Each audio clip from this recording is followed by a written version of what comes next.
রহস্যজনক আওয়াজ ঘিরে চাঞ্চল্য এলাকায়। পূর্ব বর্ধমান জেলার জামালপুর থানার অন্তর্গত জৌগ্রাম রেওড়া গোপালপুর খামারপাড়া এলাকায় স্থানীয় মানুষজন হঠাৎই রহস্যজনক আওয়াজ শুনতে পান। তারপরই তারা লক্ষ্য করেন একটি গাছের তলায় গর্ত থেকে রহস্যজনক আওয়াজ বের হচ্ছে। এরপর তারা দেখেন সেখানে জলের উপর কোনো গ্যাস অথবা হাওয়া বের হচ্ছে, আর তারপরেই হচ্ছে আওয়াজ। আমাদের এখানে বিগত কয়েকদিন ধরে এরকম আওয়াজটা হচ্ছে, এক দুদিন হলে একটা ব্যাপারটা ছিল, বিগত এক সপ্তাহ ধরে প্রায় হয়ে যাচ্ছে, কন্টিনিউ হয়ে যাচ্ছে। কীরকম আওয়াজ? আওয়াজটা মানে সেই জলের নিচে থেকে ফুঁ দিলে যেমন আওয়াজটা, সেই টাইপের আওয়াজ। বেশ জোরেই তো আওয়াজটা হচ্ছে। হ্যাঁ, জোরে, রাস্তার দূর থেকেই শোনা যাচ্ছে, মোটামুটি 100 মিটার দূর থেকে শোনা যাচ্ছে আওয়াজটা। কতদিন ধরে হচ্ছে? মোটামুটি এক সপ্তাহ হলো আমরা লক্ষ্য করেছি। এবার এক দুদিন হলে একটা আলাদা ব্যাপার ছিল, কিন্তু কন্টিনিউ হয়ে যাচ্ছে। এটা তো মানুষ এখানকার লোক একটু আতঙ্কে আছে, কী হয়েছে না হচ্ছে। জলের মতো কিছু বেরোচ্ছে? এবার জলের মধ্যে মানে ওখানে সেই জলে ফুঁ দিলে যেমন হয় সেই টাইপের হয়ে যাচ্ছে, হাওয়া বেরোচ্ছে। হ্যাঁ, হাওয়া টাইপের বেরোচ্ছে, জল বেরোলে হাওয়া টাইপের বেরোচ্ছে। এই বিষয়টা নিয়ে কি আপনারা একটু আতঙ্ক রয়েছেন? আতঙ্ক তো থাকবে, ওই করতে একদিন হলে ঠিক আছে যে হ্যাঁ বাবা লিক হয়েছে, কিছু হয়েছে, জল লিক হয়েছে। কন্টিনিউ হয়ে যাচ্ছে তো আমরা তো ভাবছি যে কিছু একটা হয়েছে। কোন জায়গায় এটা? এটা হচ্ছে আমাদের জৌগ্রামের রেওড়া গোপালপুর। আপনার নাম?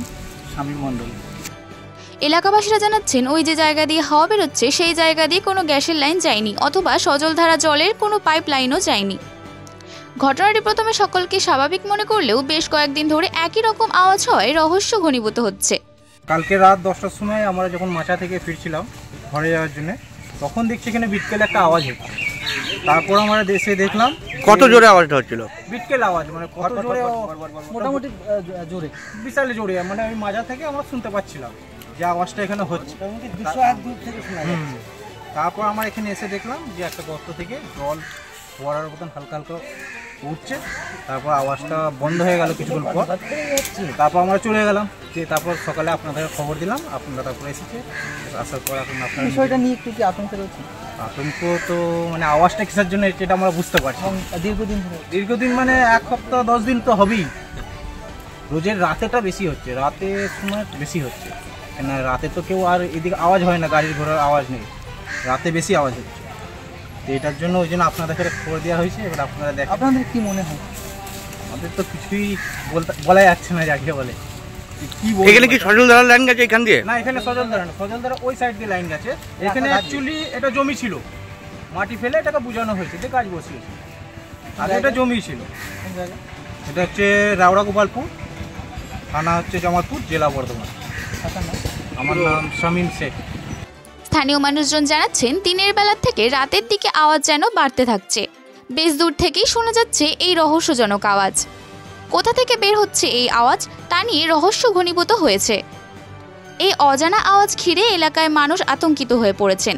দূর দূরান্ত থেকে মানুষ দেখতে আসছেন। স্থানীয় মানুষজন আগুন লাগিয়ে দেখতে যান সেখানে কোনো বিষাক্ত গ্যাস বেরোচ্ছে কিনা, কিন্তু যেখান থেকে আওয়াজটি হচ্ছে সেখানে আগুন নিয়ে যাওয়ার পর আগুন তীব্রতা বেড়ে যাচ্ছে। সকাল থেকে উৎসুক মানুষ ভিড় জমাতে শুরু করেছেন এই এলাকায়। গোটা ঘটনা চাঞ্চল্য ছড়িয়েছে। Bureau report, Memari update.